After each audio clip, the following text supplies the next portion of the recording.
Channel of Vadodara.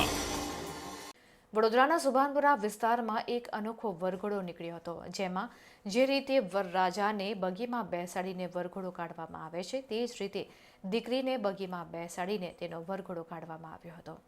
આજે વડોદરા શહેરમાં સંખ્યાબંધ વરઘોડા નીકળ્યા હતા, પણ સુભાનપુરા વિસ્તારમાંથી નીકળેલો વરઘોડો જરા હટકે હતો અને ચર્ચાનો વિષય પણ બન્યો હતો. સામાન્ય રીતે વરરાજા વરઘોડો કાઢીને પરણવા જતા હોય છે, ત્યારે સુભાનપુરા વિસ્તારમાં રહેતા બ્રહ્મભટ્ટ પરિવારે પોતાની એકની એક દીકરીને પરણાવતા પહેલા તેનો ધામધૂમથી વરઘોડો કાઢ્યો હતો. બ્રહ્મભટ્ટ પરિવારની દીકરી અને નવવધુ મહિમા બ્રહ્મભટ્ટ શણગારેલી બગીમાં વરરાજા જેવો જ પોશાક પહેરીને બેઠી હતી. જે રીતે વરઘોડામાં બેન્ડ વાજા સાથે ગીતો વાગતા હોય છે, તે જ રીતે આ વરઘોડો બેન્ડ વાજા સાથે કાઢવામાં આવ્યો હતો અને તેમાં પરિવારજનો, સંબંધીઓ તેમજ મિત્રો જાનૈયાઓની જેમ નાચ્યા હતા.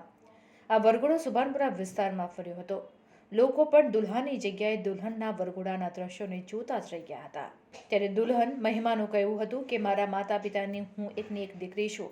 મારા પિતા ભૂપેશ કુમારે હંમેશા મને દીકરાની જેમ રાખી છે અને તેમનું સપનું હતું કે દીકરીના લગ્ન થાય ત્યારે તેનો પણ વરઘોડો નીકળે અને આજે મને ખુશી એ વાતની છે કે મારા પિતાનું આ સપનું પૂર્ણ થયું છે.